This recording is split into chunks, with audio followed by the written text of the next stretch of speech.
Dan hari ini seperti biasa tentunya kita menghadirkan tamu spesial yang telah hadir nih bersama kita di KPU Provinsi Sulawesi Barat atau di Provinsi Sulawesi Barat. Sudah bergabung Bapak Jerry Simapong selaku profesional atau pemerhati pemilu yang senang sekali bisa hadir di Sulawesi Barat. Pak Jerry, ini Pak Jerry tentunya sudah tidak asing nih di Sulawesi Barat, Pak ya. Sudah sering nih Pak Jerry jalan-jalan, tapi baru kita podcast hari ini. Terus saja jelaskan, apa sih kemungkinan garis-garis besar yang menjadi garis bawah yang Pak Jerry tambahkan? Iya, banyak yang mengatakan memang pemilu lalu ya, istilahnya macam-macam lah, yang bilang pemilu terjuru, brutal, ya.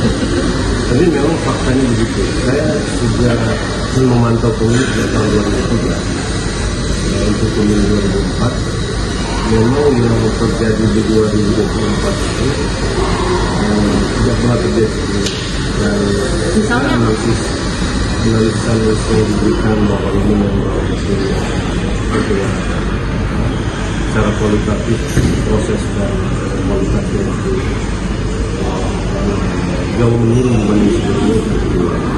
Misalnya begini, fenomena yang saya kira memprihatinkan dalam pemilu 2024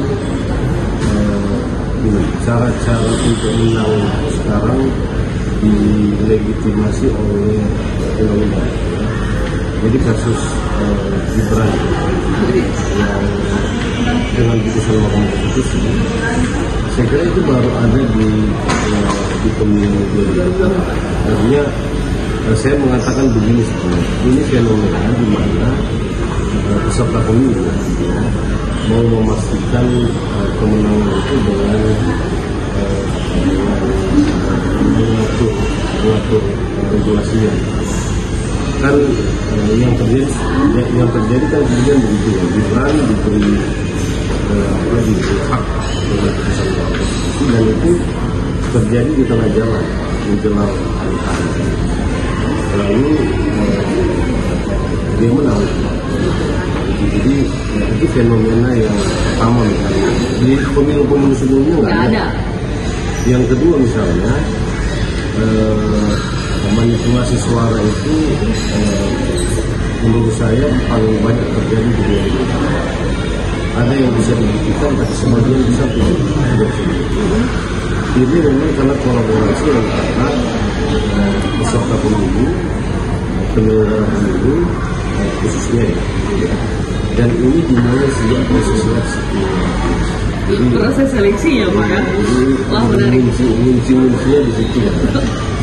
Lalu yang lain saya kira fenomena politik dinasti mungkin ya, itu paling banyak di 2024. Artinya makin kesini politik dinasti itu dianggap sebagai sesuatu yang normal. Dan memang kita nggak punya aturan yang bisa membatasi. Kemudian kita lihat di profil DPR sekarang ya, banyak usia anak-anak muda.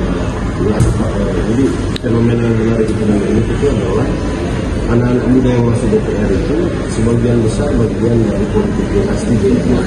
Menarik. Begitu juga perempuan yang masuk DPR itu persentasinya paling banyak yang punya keterkaitan dengan pejabat-pejabat pemerintahan. Jadi ini fenomenanya. Baik. Kenapa kita mengatakan seperti itu? Bahwa memang pemilu 2024 ini menjadi pemilu yang berbeda Pak ya dari garis-garis yang sudah dijalankan tadi. Nah Pak Ilham, ini menjadi challenge juga. Kenapa kemudian belum ada aturan yang mengatur proses dinasti ini? Mungkin soal kita paling utama itu adalah regulasinya.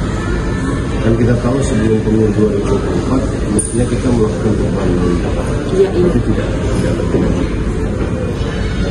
Dan undang-undang yang kita pakai di pemilu itu sebetulnya undang-undang yang setiap kali pemilu itu kita tahu bahwa ada banyak kelemahan di sana, tapi kita pakai terus. Nah, karena undang-undang yang sama, peserta pemilu pun sebetulnya makin tahu tuh di mana ruang-ruang kosong yang tidak bisa dijangkau oleh aturan terkait dengan pemberian sanksi. Jadi mereka makin paham karena undang-undang sama. Itu kan dipakai sudah 4 kali pemilu ya. Itu tiga kali. Dia mengalami perubahan tapi bangunan fundamental undang-undang itu masih tetap sama. Sehingga peserta pemilu tahu lah kalau dia lakukan ini, dan dia mereka makin pintar untuk cari-cari cara yang tidak bisa dijangkau oleh sanksi undang-undang atau aturan-aturan undang-undang itu makin terbatas. Salah satunya juga politik dinasti. Memang dalam undang-undang kita tidak ada larangan tentang politik dinasti. Dulu kan ada rancangan, tapi ya, itu tidak jadi. Dulu pernah ada yang hubungan ke kiri ke kanan ke atas ke bawah itu dilarang, tapi kemudian dilarang.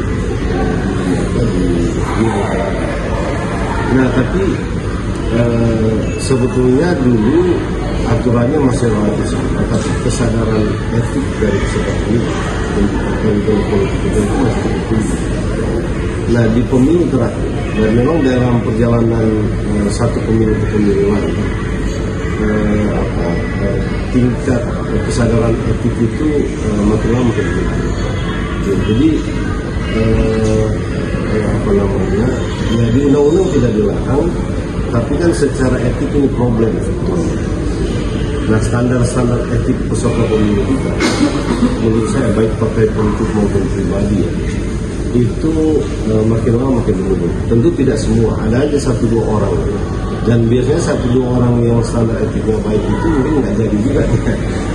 Artinya nggak menang juga Pak ya. Nggak terpilih gitu, karena dia mau dia berpikir untuk memenangkan dirinya itu dengan cara-cara yang baik dan positif. Sementara di pihak sana itu tidak berpikir dalam kerangka itu. Ini tapi itu dari sisi penyelenggara, kemudian dari sisi peserta. Ini dari sisi masyarakatnya nih, yang sebenarnya secara etik pun mereka banyak yang sadar nih bahwa ini sebenarnya tidak cocok gitu seperti itu, tapi tetap aja Pak. Gini, jadi memang masyarakat kita ini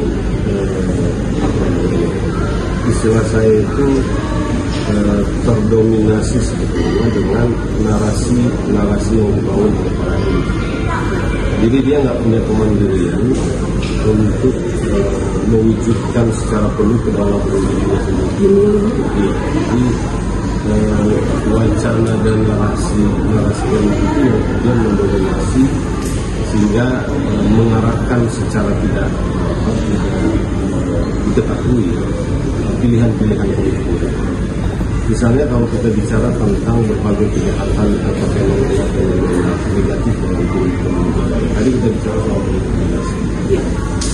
Kita juga bicara soal kita banyak mengkritik dan bicara termasuk masyarakat ini tentang politik yang merajalela dan kita nggak suka.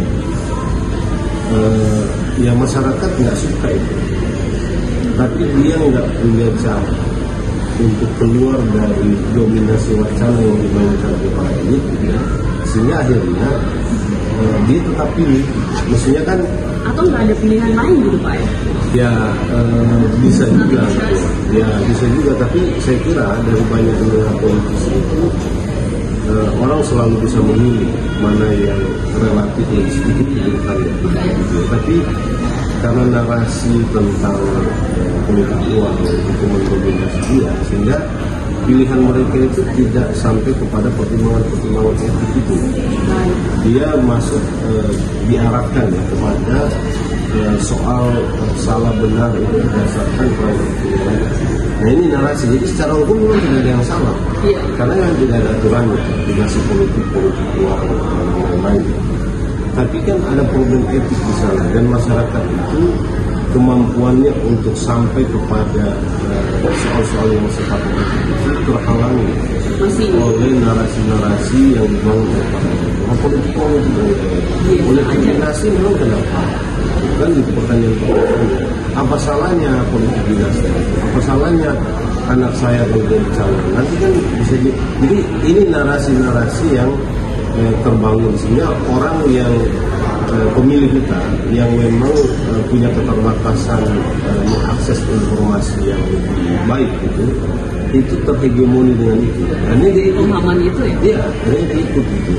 Jadi di hati kecilnya dia merasa ini problem, ya, di nuraninya dia merasa ini problem, tapi dia nggak punya cara untuk keluar dari itu. Akhirnya dia ikutan juga. Kira-kira begitulah. Jadi memang kita punya PR sangat besar ya, membangun kesadaran pemilih ya, lebih berdaya dan mampu untuk kalau saya keluar dari hegemoni wacana yang dicetak oleh para elit politik kita, apakah partai politik itu termasuk elit politik mereka dan elit politik individu ya yang memang punya kepentingan. Jadi di daerah apa ya? Ya sebenarnya di daerah dan di apa? Iya kan, karena misalnya kalau kita bicara politik dinasti ya, itu kan contohnya sudah langsung dari atas. Betul. Baik Pak Jerry, ini menarik nih ya, menjadi catatan khusus kita terkait pemilihan 2024. Pak Jerry, ini sebelum kita tutup nih, karena waktu yang sangat terbatas, apa yang mau disampaikan khususnya teman pemilih kita yang menonton podcast kami? Iya, saya kira sekarang ada momentum pilkada ya. Problematika kita masih relatif sama dengan pemilih.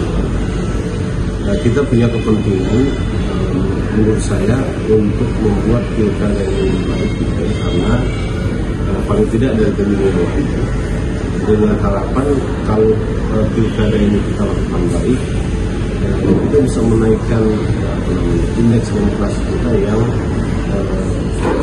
banyak analisis mengatakan itu paling tidak.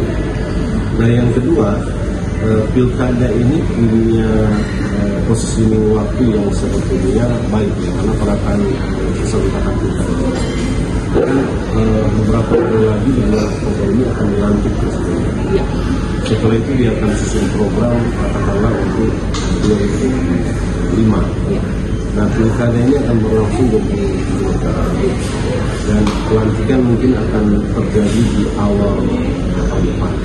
Nah, artinya ketika pemerintahan baru hasil pilkada itu pemerintah pusat itu sudah katakanlah selesai merumuskan persiapan program rencana program tahun depan ini sudah sebetulnya itu bisa juga jadi acuan dari pemerintahan yang baru ini untuk membuat rencana dan programnya untuk daerah.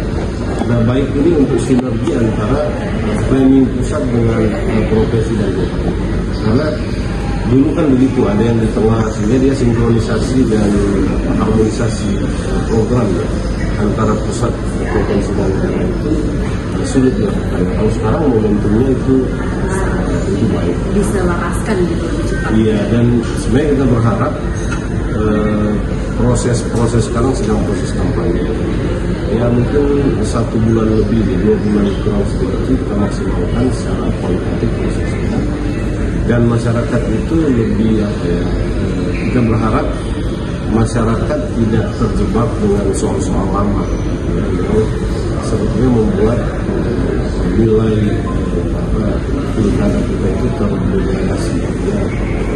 Itu yang kita harapkan itu, karena menurut saya peran pentingnya sekarang di masyarakat. Baik. Melakukan perubahan. Bukan hanya penyelenggara, kemudian peserta, tapi juga masyarakat harus aktif lah sebetulnya kan. Dia harus berebut kembali kedaulatannya yang selama ini mungkin hilang atau tergerus gitu ya, tergerus oleh perilaku para elit. Baik, luar biasa ya. Terima kasih Pak Jerry Sumampo yang telah menyempatkan waktunya podcast di kita. Semoga nanti bisa bertemu lagi Pak di kesempatan yang lain, dan sukses terus. Untuk teman pemilih jangan lupa untuk terus saksikan podcast KPU Provinsi Sulawesi Barat, dan terima kasih, sampai jumpa. Wassalamualaikum warahmatullahi wabarakatuh.